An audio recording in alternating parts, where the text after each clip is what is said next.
भना गला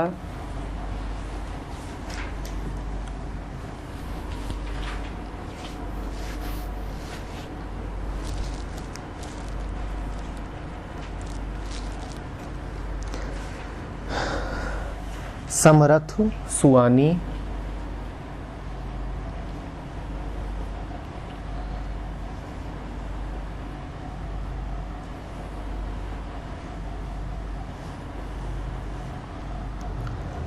सो क्यू विसारे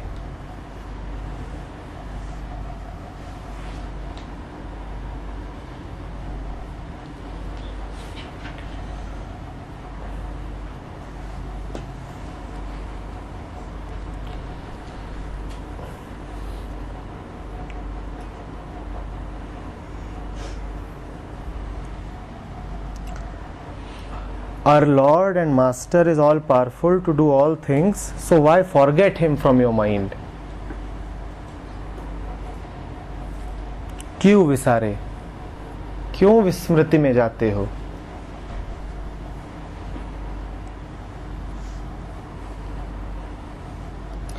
सभना गला समर्थ स्वामी सो क्यों विसारे। उस समर्थ स्वामी को क्यों विसारते हो?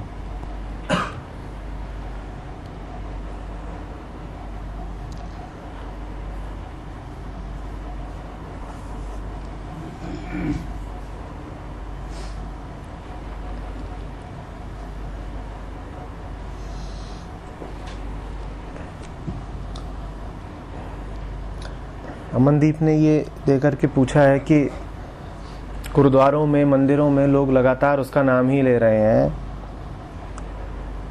इससे उनको कुछ मिलता तो दिखाई देता नहीं। तो ये तो बस एक विधि है, नाम लेना, जपना।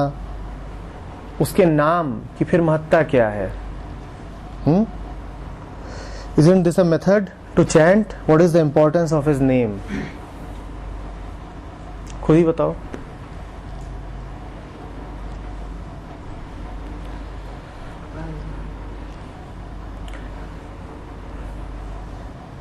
कहा क्या जा रहा है?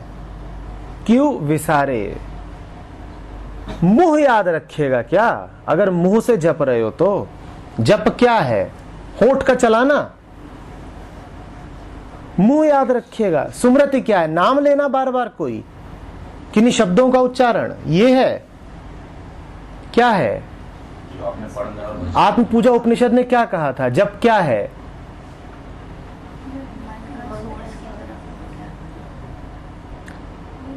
निश्चलम ज्ञानम आसनम। किसी को याद है? या बिल्कुल भूल गया?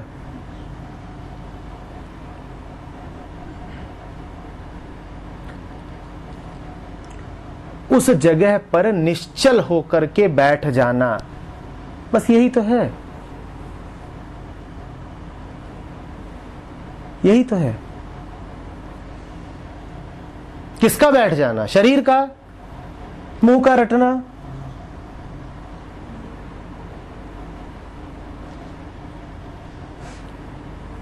हर नाम में एक नाम की सूरत बनी रहे, यही तो जप है। और क्या है?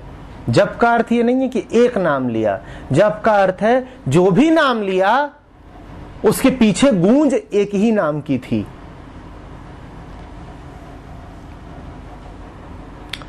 मुंह है, मन है, तो ये तो विविधता में ही जिएंगे। हजार तरीके के नाम लेंगे, शब्द होते ही विविध है। ऐसा तो कर नहीं पाओगे कि कोई एक नाम ले रहे हो, और कोई एक नाम लोगे भी तो वो भी एक शब्द ही तो है। कौन सी बड़ी खास बात हो गई? कुछ भी कहते हैं, नाम उसी का लेते हैं। कुछ भी कहते हैं, याद वही रहता है। तो मनदीप, मंदिरों में गुरुद्वारों में जो लोग नाम लेते दिखते हैं, उन्हें कुछ याद है? बार बार वही वर्ड रिपीट कर करके माइंड में तो रहता ही होगा कुछ। स्मृति में रहता है। स्मृति में, स्मृति से क्या हो गया? स्मृति तो अतीत है, मुर्दा, उससे क्या हो जाएगा। रटने से कुछ हो जाता तो फिर तो क्या बात थी।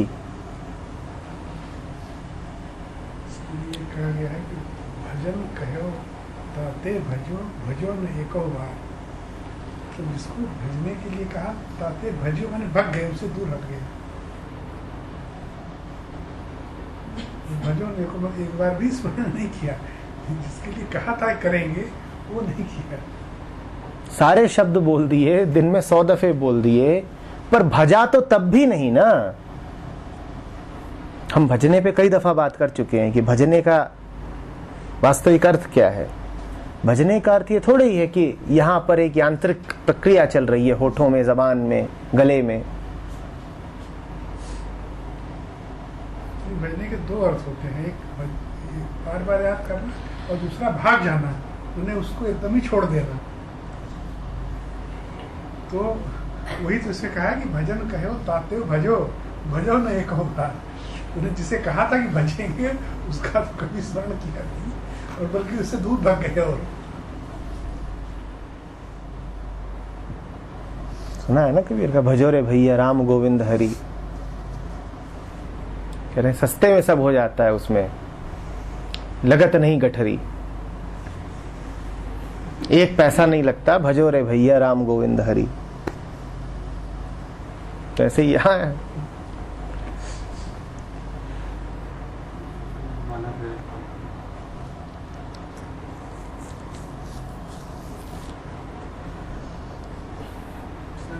ध्यान में रखना और याद। कोई भी विधि, तुमने मेथड के बारे में बात करी है, कोई भी विधि तुम्हारी अनुमति के बिना काम नहीं करेगी। विधियां दी जा सकती हैं, पर विधि को काम करने की अनुमति तो तुम्हें ही देनी है ना। तुम मंदिर में बैठे हो, पर दिल तुम्हारा अभी अटका ही हुआ है दुकान में और मकान में, तो तुमने अभी अपने आप को अनुमति ही नहीं दी है कि ये विधि तुम्हें फायदा दे। विधि की कोई गलती नहीं है, जिन्होंने विधियां बनाई उन्होंने ठीक ठाक बनाई, तब विधि तुम पे काम करे कैसे। और अगर तुम पूर्ण अनुमति दे दो तो फिर विधि की जरूरत भी नहीं है। अनुमति जितनी खुली होती जाएगी, विधि की आवश्यकता उतनी कम होती जाएगी।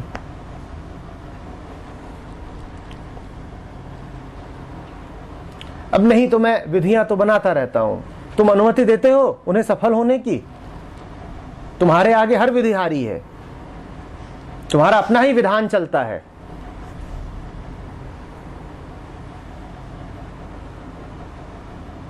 अनुमति तो तुम्हें ही देनी है ना, मालिक तो तुम ही हो। The first and the last freedom.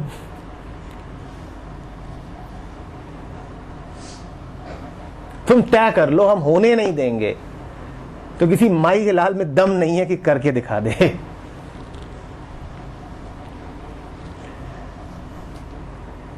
तुम्हें मुक्ति कि पीछे थोड़ी भागना है, मुक्ति के रास्ते से हटना होता है। तो कहते मुक्ति चाहिए, ये चाहिए, वो चाहिए, वो उनको चाहना थोड़ी ही होता है, उन्हें पाना थोड़ी ही होता है, उनके रास्ते से हटना होता है। रास्ते में तुम खुद खड़े हो, अपना पूरा समूचा जोर लेकर के, होने नहीं देंगे, करके दिखाओ। और क्या कह रहे हो, मुझे मुक्त करना है तो मेरी लाश पर से गुजरना होगा। ठीक कह रहे हो, करना तो यही पड़ेगा। इसीलिए मुक्ति को महामृत्यु कहा गया है, क्योंकि तुम्हें मुक्त करने के लिए तुम्हारी लाश पर से ही गुजरना होगा। जितनी ताकत है लगाए पड़े हो, किसी तरह कहीं हो ना जाए, रोक के रखा हुआ है, कहीं हो ना जाए। पूरी जान लगा के खड़े हो, हाँ होने नहीं देंगे। और फिर कहते हो हम तो नन्हे हैं, हम मुन्ने हैं, हमें तो कुछ आता नहीं। तुम सूरमा हो, तुम लड़ाके हो, तुमने युद्ध छेड़ रखा है और तुम बड़ी लड़ाई लड़ रहे हो। छोटा मोटा विरोधी तुम्हें पसंद नहीं, तुम परम से लड़ रहे हो।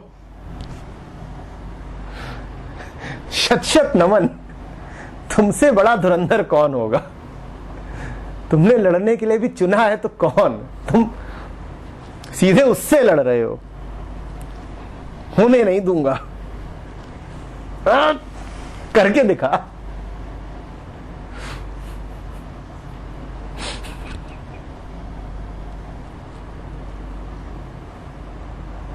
ऑन माई डेड बॉडी होता है ना लड़ाके। Enlightenment on my dead body, freedom on my dead body, love on my dead body.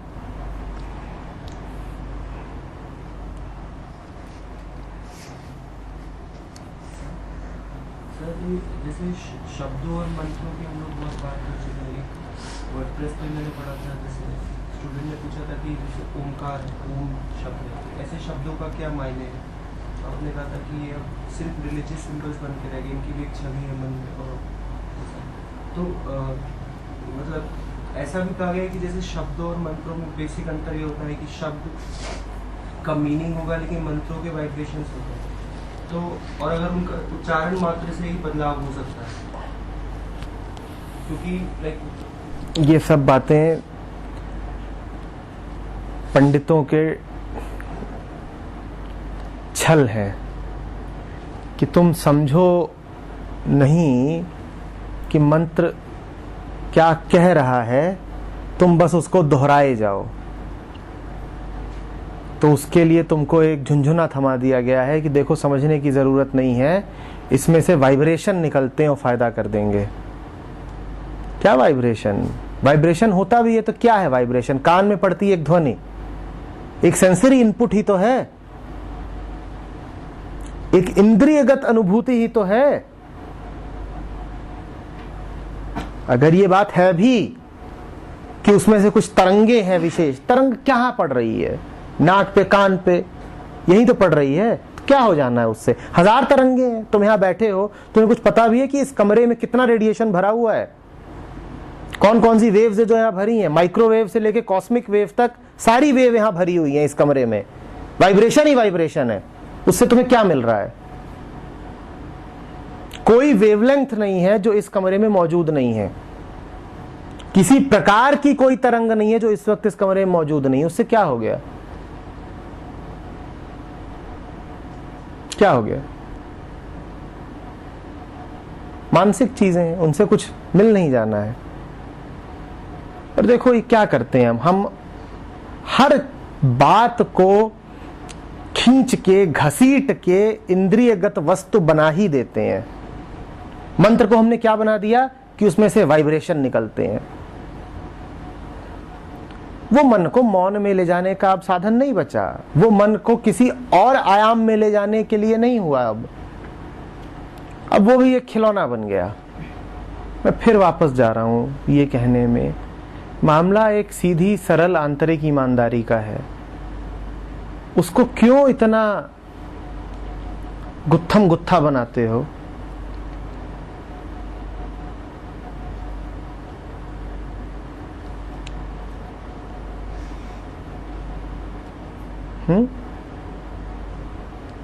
मन है,